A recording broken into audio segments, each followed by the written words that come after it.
What's going on, guys? It's Adam here, bringing you some Dark Souls 3 update action. A whole bunch of information has come out over the last few days regarding gameplay mechanics, weapons, items, and the Season Pass. And I thought it would be a good idea to just get this all out into one video and hopefully help people out who are looking for this information and are curious about it.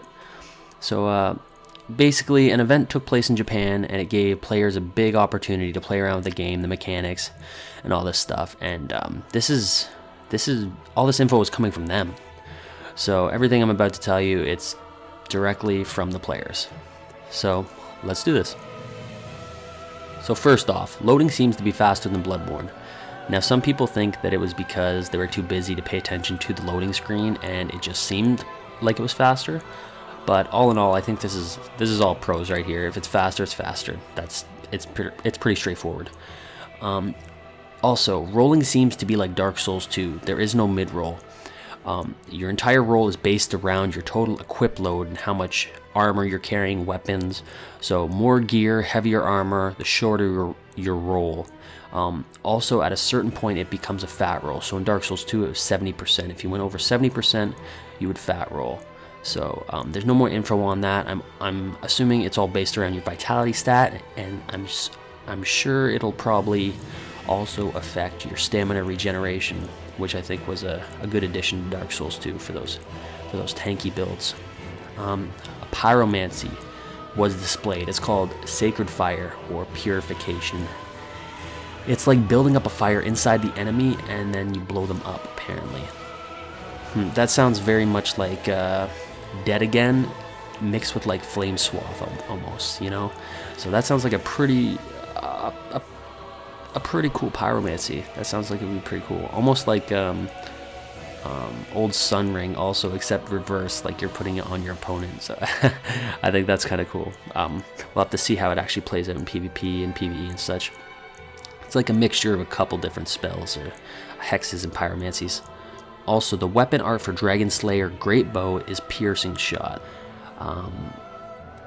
The weapon art for Whip and Notched Whip, two more weapons, is Severe Blow. It's an attack getting around the shield and reduces stamina regeneration speed. So I think that's pretty awesome, because whips were pretty shit in Dark Souls 1, and they were actually really good in Dark Souls 2. But I guess they could be better, especially when it involves like battle arts and stuff like that. So I think that'll be really cool, and I look forward to those. The weapon art for Crow Demon's curved great sword is Blow from the Dead Angle. Now this is probably obviously like an unblockable attack of some sort. We'll have to see. Maybe it's I couldn't honestly tell you. Maybe it's similar. I'm thinking in my head when I read that, I think it's maybe like the running greatsword attack in Dark Souls 2, how you kind of swing it over your shoulder and it just kind of looks really wonky. Maybe something like that. But I have yet to see it. So when I find out, you definitely will too. Also, Flynn's Ring confirmed. So extra 50 damage when you have a lower equip load. So that's awesome. In Dark Souls 2, it was below 60 equip load. Dark Drift confirmed with the weapon art called Dark Drift 2. So Dark Drift, if you're not aware, was the katana in Dark Souls 2 that was kind of like semi-invisible, and it could the strong attack could go through shields. It was a pretty sweet little katana. So I look forward to seeing that again. Also says reinforce Estus Flask with Estus Shard. Also, you can have 0 FP Estus and get full HP Estus, and vice versa. In the description of sorcery, Tear of Cure had a name Karim in the description. That's all that says. Covetous Silver Serpent Ring, Lloyd Shield, stability is increased when full HP, and Fake Ring are also items that will be in the game.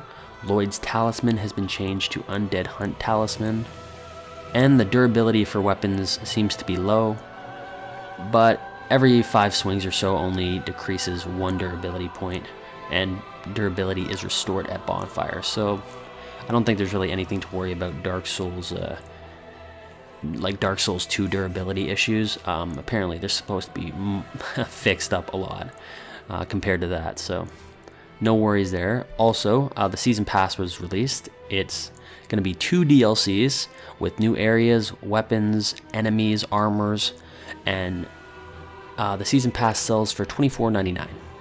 So that's pretty good deal, man.